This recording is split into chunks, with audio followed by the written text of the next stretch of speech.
Welcome to the Wayne Bennett Podcast, celebrating West Virginia's people, places, and the culture of Southern Appalachia. Now here's your host, Wayne Bennett. Welcome to Wayne Bennett's podcast. This is Wayne Bennett. This is episode 85, and we're still talking to my buddy Harold Lilly, and we kind of brought back a lot of memories in the softball days and the baseball days, and you said you coached Babe Ruth baseball and coached elementary basketball, and was this during the times you was playing too? Yes, I was playing too, and then I coached midget football at Shady for probably 20 years. I just love sports, always have. Do you have any kids? Yes, got 4 kids. You got 4 kids. Right. Any boys, girls? Got 2 boys and 2 girls and 9 grandkids. Did your kids play any sports? Morgan played some baseball and some other stuff. Walter Patton, the reason I tell people he's my stepson, but I've had him since he's 3 years old. He was a great wrestler at Shady, great football, he was a great athlete at Shady. Littlest guy on the team, the toughest guy on the team. What's his name? Walter Patton. Okay. Jack Patton from Eccles is his grandfather. Uh-huh. Now, when you graduated from high school, what'd you do then after you graduated? I started out at Beckley College for a while. Me and Butch Lilly went. And I had a 65 Volkswagen, and we could put $1 worth of gas in it and drive for a little while. But I really wanted to go to work and make money. College just wasn't for me what I wanted, and Mr. Bostic begged me to stay. He said, "Harold, your grades are good," but I was ready to go to work. Uh-huh. What'd you go into? Well, the day after high school, the C&O Railroad called me because that's where my dad worked. And because my dad, they tried to get me to come to work, and I didn't want nothing to do with that because you didn't have cell phones or nothing then, so you had to stay home all the time, couldn't go anywhere. So I was really smart and decided to go into coal mines.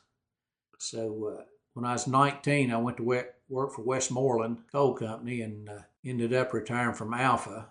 I'd worked for Massey, and I worked at UBB that had the mine explosion. That was a pretty tough time. I was off that day. Is that the shift that you were supposed to work on that day? Or? Yeah, I'd been there.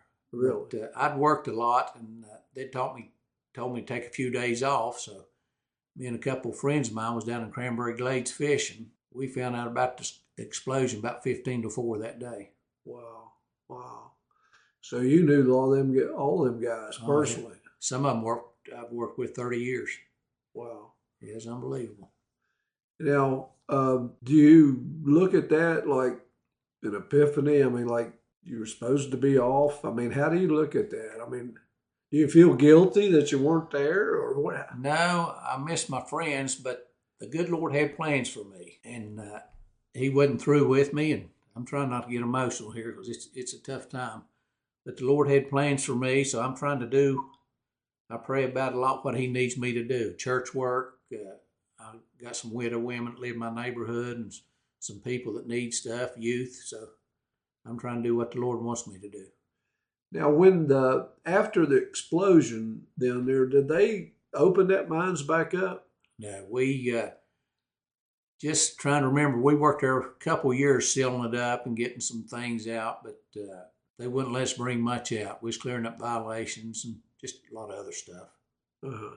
And so, how many years did you work in the coal mines? I worked underground 45 years. Wow.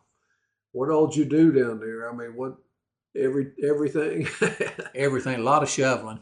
But I was a foreman starting in 1976, and I worked at East Gulf and some other places. And then I was on a longwall about 30 years. I think I was Massey about 17 years. You went into mines about the time the Vietnam War was still going on, wasn't it? How did you stay out of the military? They quit drafting in, I think, 1971 because a friend of mine, Mike Shoemake, graduated in 70. Mike graduated 69 or 70, and he got drafted. But the draft had ceased my senior year. Yeah. Did you ever think about going into the military? Yes. My dad was in the Army, and I thought about it. And if I'd had everything to do all over again, I would have went in the service. Yeah.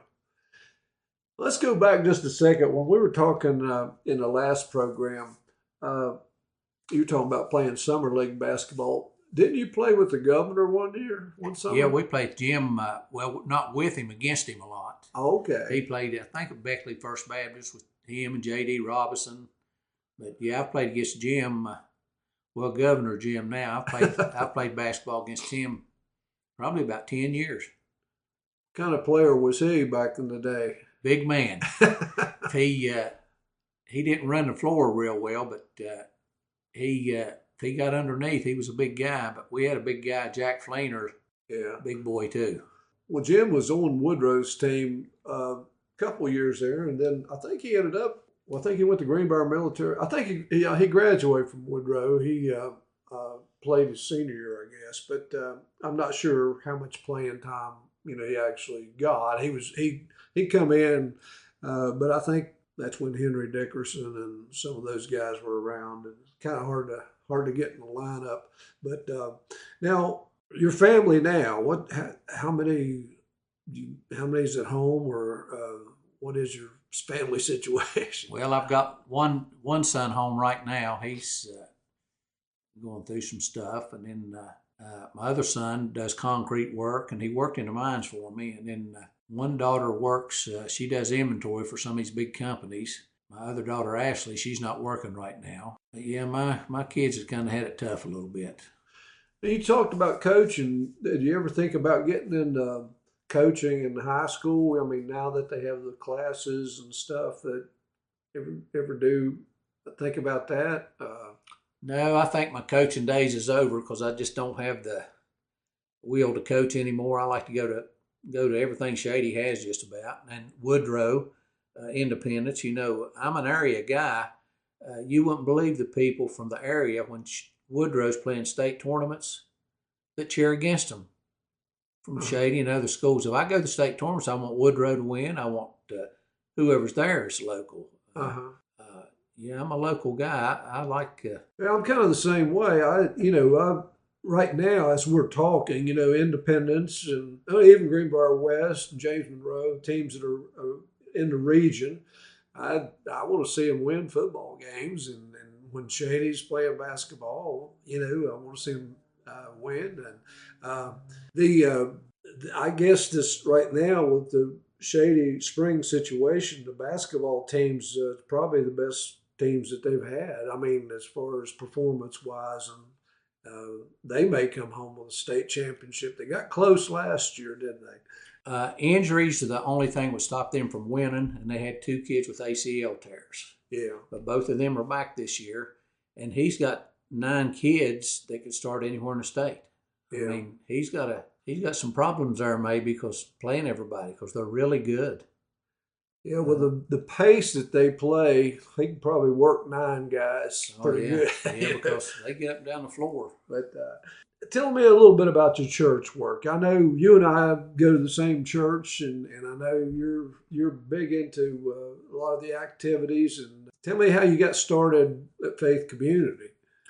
Well, we was kind of looking for a church. We'd went to Grandview Christian a long time, and I still do stuff for Grandview. I deliver food for them and stuff. But we was kind of looking around, and me and Bobby Sanger's been really good friends for a long time, and he said, I'm not recruiting you, Harold, but he said, just give us a chance. Just come out and, the first service I was there, I knew that's where I'd be. Faith is a great church. They do a lot. It's just everybody loves everybody there, but that's why we're at Faith. How long you been there? When did you? We've been there about 3 years now. Now you went to regular Baptist church back when you were a kid. Right. That's me and Jeff Scarborough and some of my friends. We went there since we was 5 days old. I was probably 18 or 19. And then I got out of church for a while. I started going with my mom and dad some at Daniel's Missionary. And then when I remarried, my wife was a member of Grandview Christian Church, so we went there for probably 28 years. She went there 52 years. I went there about 28 years, and we just decided to change. Now, you mentioned working in the mines for 45 years. Have you had any health issues from, working underground and the breathing? And I mean, you look fit and you stay busy all the time. Is there any repercussions there? Or Yeah, I've had black lung. Me and my brother both have black lung pretty bad. I got to watch what I do and use my inhaler like I'm supposed to, but I got to try to limit, in which I don't limit too good. So my breathing gives me a hard time. but you still hunt and fish a lot, don't you? Oh yeah. The what's on your bucket list? What do you want to do as far as what you got time you got left? What do you want to anything you want to accomplish or you haven't done or travel or something like that? Well, we travel some, like to travel, and really not much of a bucket list because I've got plenty to do. My biggest thing is helping people. I really like to help people. That's like Christmas. Everybody gets excited for Christmas. I don't, because I see a lot of people do without during these holidays and stuff, and that really bothers me. Now the coal business is not the business it was when you went in 45. Well, it's more longer than that now. But what do you think about the future of the coal business? Is it how much has it changed, and what do you think is going to happen? Well, when I first went to mines, we struck 3 days a week. That's why I took a foreman company job, because we struck a lot. Now they can't get workers, but they're getting $600 and $700 a ton for coal because China's buying every piece of coal they can get, and the mining business is booming right now. But they just can't get workers. People can't pass drug tests. Yeah, that's sad. Yeah, it's really sad because I see politicians talking about jobs. There are jobs everywhere. Here in Beckley, there are jobs everywhere. And every restaurant you go to, every coal mines, they will have places at these hotels to come in and sign up for a job and have 10 people at the most, if anybody. Our youth's got to kick it in. We're in a different situation right now. Well, I noticed Huntington had a job fair the other day, and they actually, if somebody came in and other than a drug test and met the qualification, they'd hire them right there on the spot. I mean, it was all kinds of companies hire them right on the spot. And but like you said, then you have to go through the drug test, and I've heard like school bus drivers in Raleigh County, yeah, they get 50 people sign up for the class. They take the class, and 8 would complete the class because the others wouldn't come and take a drug test. And it's sad. I mean, like I said, everybody's got to sign up, hiring, pay. I mean, they're getting paid $15, $16 an hour just to work, give you a hamburger, and it really has. It's changed a lot. Now I remember not too long ago, I was streaming the church services at Faith, and you were getting baptized. You gave a testimony before you were baptized. Do you remember anything about what you said? Or Well, I had been for years wanting to be rebaptized because when I was baptized at regular Baptist, I was just a kid. I didn't have a clue what baptism was, salvation, none of that stuff. Mom got baptized, so 3 of us boys did. And it'd been on my mind a lot, but I didn't know the scripture too much about being baptized, what I'm supposed to do, and this and that. So I talked to our pastor, talked to some other people, and there's nothing wrong with being rebaptized because I rededicated my life, washed my sins away, and I needed to do that. That relieved a lot on me. It made me a better Christian. Faith Community Churches made me a better Christian. Our small groups are just unbelievable. And that's where I talk to people. When you have problems, our small groups at church is a place to be. Yeah. Because everybody talks to you, loves on you, and helps you. Well, I remember part of that when you were telling people, I'm a changed man, and explaining what you were doing by being baptized at that time, and you have a good speaking voice, and it came out real good. I think you carry a message real well. And listen, Harold, I've really enjoyed talking to you. Time flies when we get into it, and I know we can tell a bunch more stories. And I would like to get you back again sometime, maybe when softball season rolls around. But let's one more little thing about the senior league. Do they have ever have any senior softball games in Beckley area? No, the closest place we played is Morgantown, and they've kind of quit playing them in Morgantown, but most of them's in Roanoke, Virginia, Las Vegas, 3 or 4 places in North Carolina. But Beckley's not had any senior tournaments, and they really do. It brings a lot of economy here. Yeah. Now, when you go to like Las Vegas, do y'all travel as a team, or just everybody meets out there, or how do you do that? We just meet out there, and our coach is such a good sponsor. He pays all the membership fees, all the tournament fees, and pays half of our hotels. Wow. But when we go out in Las Vegas, what me and my wife do, these tournaments we go to, like Myrtle Beach, Las Vegas, we make vacations out of it. Yeah. We'll stay a week longer. And my wife really loves sports. She was on Shady's Girls State Championship team in basketball, I think in 1988. But she really likes sport. We make a good time out of our trips. What was her maiden name? Lilly. She was a Lilly. She was a Lilly. Now, what'd you think of Las Vegas when you were out there? I wish I could breathe better, because I was walking some of these canyons and mountains, and I got to the bottom of it, and I couldn't hardly get back up. The gambling stuff, I don't do any of that, but I like to watch people. I'd stay up till 3 o'clock in the morning just watching people. Yeah.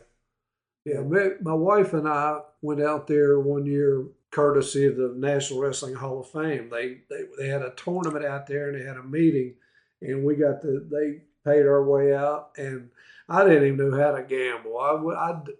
I stuck a few nickels in a nickel slot machine. That was as close as I got to gambling. But you're right. They were having, at that particular time, they were having an amateur wrestling tournament in one place. They were having the rodeo championships in another area. I saw a lot of cowboys, and it was just worth it going out there. I don't know whether I would go back. I would, I guess, if somebody paid my way. But it's good going one time. Well, I appreciate you coming and talking to me, and we'll do it again sometime. And I know you've made a big impression on a lot of people's lives, and we need more Harold Lillys out there. And glad to have you, bud. Thanks so much for having me here, and we've had a good time remembering a lot of great athletes in this area. All right. Anybody else wants to be on here, contact me at awbennett50@gmail.com, and we'll get you on. Until next time, remember, if you're not dead yet, you're not done yet, and God bless you.